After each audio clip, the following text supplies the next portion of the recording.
ನಮಸ್ತೆ ಸ್ನೇಹಿತರೆ, ನಾನು ನಿಮ್ಮ ಪ್ರವೀಣ್. ಗುರುಭಕ್ತಿ ಯೂಟ್ಯೂಬ್ ಚಾನಲ್ಗೆ ಸ್ವಾಗತ, ಸುಸ್ವಾಗತ. ಜೀವನದಲ್ಲಿ ಒಂದು ಸಲ ಆದರೂ ನಂದು ಅಂತ ಒಂದು ಮನೆ ಕಟ್ಟಬೇಕ್ರಿ. ಒಂದೇ ಒಂದು ಮನೆ ಅಂತ ಆಸೆ ಇದೆ, ಅಥವಾ ನಂದು ಅಂತ ಒಂದು ಮನೆ ಮಾಡ್ಕೋಬೇಕು. ಯಾರಿಗೂ ಮನೆ ಇಲ್ಲ, ನನ್ನ ಹತ್ರ ಆದರೂ ಒಂದು ಮನೆ ಇರಬೇಕು. ಎಲ್ರಿಗೂ ಮನೆ ಇದೆ, ನನ್ನ ಹತ್ರ ಮನೆ ಇಲ್ಲ, ಅದಕ್ಕಾದರೂ ಒಂದು ಮನೆ ಆಗಬೇಕು. ನೋಡಿ, ಎರಡು ಒಂದೇ ವಿಷಯ. ಸೊ ಮನೆ ಕಟ್ಟುವಂಥ ಆಸೆ ಯಾವುದೋ ಕಾರಣಕ್ಕೆ ಈಡೇರ್ತಾ ಇಲ್ಲ.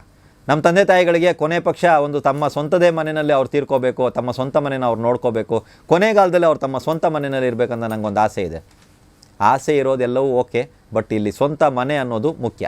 ಸೊ ಸ್ವಂತ ಮನೆಯ ಕನಸು ನನಸಾಗಲು ಯಾವುದಾದ್ರೂ ಮಂತ್ರ ಇದೆಯಾ ಅಂದರೆ ಖಂಡಿತವಾಗಲೂ ಇದೆ. ನಾನಿವತ್ತೊಂದು ಮಂತ್ರವನ್ನು ಕೊಡ್ತೀನಿ. ಇದನ್ನು ದೇವರ ಕೋಣೆಯಲ್ಲಿ ಕೂತ್ಕೊಂಡು ಶುಕ್ರವಾರದಿಂದ ನೀವು ಪ್ರಾರಂಭ ಮಾಡಿ. ಶುಕ್ರವಾರದಿಂದ ದೇವರ ಕೋಣೆಯಲ್ಲಿ ಕೂತ್ಕೊಂಡು ಪ್ರತಿದಿನ 108 ಸಲ ಈ ಮಂತ್ರವನ್ನು ಜಪಿಸೋದಕ್ಕೆ ಪ್ರಾರಂಭ ಮಾಡಿ. ಅತಿ ಶೀಘ್ರದಲ್ಲೇ ಮನೆ, ನೀವು ಸ್ವಂತ ಮನೆ ಕಟ್ಟೋದಕ್ಕೆ ಯಾವ್ಯಾವ ರೀತಿಯಾಗಿ ನಿಮಗೆ ಅನುಕೂಲತೆಗಳು ಬೇಕೋ, ಸ್ವಂತ ಮನೆ ಬಂದ್ಬಿಡುತ್ತಾ ಅಂದರೆ ಬರಲ್ಲ, ಅನುಕೂಲತೆಗಳು ಬೇಕೋ ಆ ಅನುಕೂಲತೆಗಳೆಲ್ಲ ಹಾಕಿ ಇವತ್ತಲ್ಲ ನಾಳೆ ತಾವು ಸ್ವಂತ ಮನೆಯನ್ನು ಕಟ್ತೀರ. ಆ ಒಂದು ನಂಬಿಕೆಯಿಂದ ಈ ಮಂತ್ರವನ್ನು ಪಠಿಸೋದಕ್ಕೆ ಪ್ರಾರಂಭ ಮಾಡಿ. ಕೆಲವ್ರ ಹತ್ರ ಬಂದ್ಬಿಟ್ಟು ಎಲ್ಲ ಇರುತ್ತೆ, ಬಟ್ ಕಟ್ಟೋಕ್ಕಾಗ್ತಾ ಇರಲ್ಲ. ಕೆಲವ್ರ ಹತ್ರ ಏನೂ ಇರಲ್ಲ, ಕಟ್ಟಬೇಕನ್ನುವಂಥ ಕನಸು ಕಾಣ್ತಾ ಇರ್ತಾರೆ. ಕೆಲವರು ಎಲ್ಲ ಇದ್ದು ಕೂಡ ಕಟ್ಟೋಕ್ಕಾಗ್ತಾ ಇಲ್ಲ. ಇದು ಇಬ್ಬರಿಗೂ ಕೂಡ ನಾನು ಈ ಮಂತ್ರವನ್ನು ಕೊಡ್ತಾ ಇದ್ದೀನಿ. ಇಬ್ಬರು ಪಡಿಸಿ, ಇದ್ದವರು ಪಡಿಸಿ, ಇಲ್ದಿದ್ದವರು ಪಡಿಸಿ. ಸ್ವಂತ ಮನೆ ಬೇಕು ನಮಗೆ, ಅಷ್ಟೇ. ಸ್ವಂತ ಮನೆ, ನಂದು ಅಂತ ಒಂದು ಮನೆ ಆಗಬೇಕು ಅನ್ನೋ ಯಾವುದೇ ಒಂದು ಆಸೆ ಇದ್ದವರು ಇದನ್ನು ಪಡಿಸಿ. ಬನ್ನಿ, ಆ ಮಂತ್ರ ಹೇಗಿದೆ ಅಂತ ನೋಡೋಣ. ಸ್ವರೋಚ್ಚ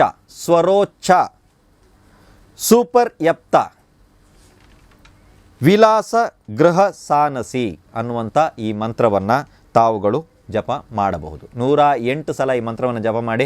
ಈ ಜಪದ ಮಂತ್ರವನ್ನು ನಾನು ಈ ವಿಡಿಯೋದಲ್ಲಿ ಕೂಡ ಹಾಕ್ತಾ ಇದ್ದೀನಿ, ಅದನ್ನು ನೀವು ನೋಡ್ಕೊಳ್ಳಿ. ಪ್ರೊನೌನ್ಸೇಷನ್ನ ಕ್ಲೀನಾಗಿ ಹೇಳಿ 108 ಸಲ ಜಪವನ್ನು ಪ್ರತಿನಿತ್ಯ ಮಾಡಿ. ಆದರೆ ಪ್ರಾರಂಭದ ದಿನ ಶುಕ್ರವಾರ ಆಗಬೇಕು. ಇವಾಗ ನಾನು ಚಾಂಟಿಂಗ್ ಮಾಡೋದಕ್ಕೆ ಒಂದು ಸ್ವಲ್ಪ ಬಾಯ್ ಹಾಟ್ ಮಾಡೋದು ಇವತ್ತಿಂದ ಮಾಡ್ಬೋದು ಅಂದರೆ ಮಾಡ್ಕೊಳ್ಳಿ. ಆದರೆ ಶುಕ್ರವಾರದಿಂದ ಒಂದು ಒಳ್ಳೆ ಮುಹೂರ್ತವನ್ನು ನೋಡಿ, ಶುಕ್ರವಾರ ದಿವಸ ಚೆನ್ನಾಗಿರುವಂಥ ಮುಹೂರ್ತದಲ್ಲಿ ಕೂತ್ಕೊಂಡು ಪ್ರಾರಂಭ ಮಾಡಿ. ಯಾಕಂದರೆ ಇನ್ನೂ ಸ್ವಲ್ಪ ಬೇಗ ಕೆಲಸ ಆಗುತ್ತೆ. ಕೆಲಸ ಹೇಗಿದ್ರೂ ಆಗುತ್ತೆ, ಬಟ್ ಸ್ವಲ್ಪ ಇನ್ನೂ ಬೇಗ ಕೆಲಸ ಆಗೋದಕ್ಕೆ, ನಮಗೆ ಬೇಗನೆ ಕೆಲಸ ಆಗೋ ಮುಹೂರ್ತ ಇತ್ಯಾದಿಗಳ ಒಂದು ಅವಶ್ಯಕತೆ ಇರುತ್ತೆ. ಇದಕ್ಕೆ ಯಾವ ಮುಹೂರ್ತ ನೋಡಬೇಕಂತ ದಯವಿಟ್ಟು ಕಮೆಂಟಲ್ಲಿ ಹಾಕ್ಬೇಡಿ. ಹತ್ರದಲ್ಲಿರುವಂಥ ವಿದ್ಯಾವಂತರನ್ನು ಸಂಪರ್ಕಿಸಿ ಆ ಒಂದು ಒಳ್ಳೆಯ ಮುಹೂರ್ತವನ್ನು ತಗೊಂಡು ನಿಮಗೆ ಯಾವುದು ಸೆಟ್, ನೀವು ಯಾವುದನ್ನು ಮಾಡಿದ್ರೆ ಆಗುತ್ತೆ ಅನ್ನೋದನ್ನು ನೋಡಿಕೊಂಡು ನೀವು ಮಾಡಿದಾಗ ಖಂಡಿತವಾಗ್ಲೂ ಆ ವಿಘ್ನ ಅನ್ನೋದು ನಿವಾರಣೆಯಾಗಿ ನಿಮ್ಮದೇ ಆದಂಥ ಒಂದು ಸ್ವಂತ ಮನೆಯ ಕನಸು ನನಸಾಗುತ್ತೆ. ಎಲ್ರಿಗೂ ಒಳ್ಳೆಯದಾಗಲಿ.